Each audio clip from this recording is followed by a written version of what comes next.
এই কাଳରେ ଯୋଡ଼ି ପାଣି ରସିକ ମୁକୁଟମଣି ତ୍ରାହି ବନ୍ଧୁ କର ବୋଲି ବିନତି କଲେ ସୁଷମା ଧନରେ ବିକି ବଳେ ହୋଇଲି ଏଣିକି ଉଣା କାହାକୁ ବିଚାର ବାଧା ହୋଇଲେ ଦୟାନିଧି ଦାସ ବତ୍ସଳା ଅନାବାନା ଉଡ଼ୁ ଲୋକେ ସୁପ୍ରେମ ଶିଳା।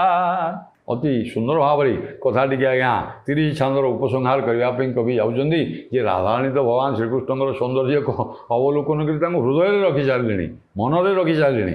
ଏବଂ ଶ୍ରୀକୃଷ୍ଣ ଏବଂ ପରସ୍ପର ଯେତେବେଳେ ଚାରିଚକ୍ଷୁ ହୋଇଛି ଏକାଳରେ ଯୋଡ଼ି ପାଣି ରସିକ ମୁକୁଟମଣି ବା ରସିକ ଶିଖର ରସ ଶିଖର ଭଗବାନ ଶ୍ରୀକୃଷ୍ଣ ତ୍ରାହି ବନ୍ଧୁ କର ବୋଲି ବିନତି କଲେ। ବିରହ ଯନ୍ତ୍ରଣାରୁ ବା ବିରହ ବେଦନା ଜରି ମୁଁ ଜର୍ଜରିତ ହେଇଛି, ମୋତେ ତ୍ରାହି କର, ରକ୍ଷା କର।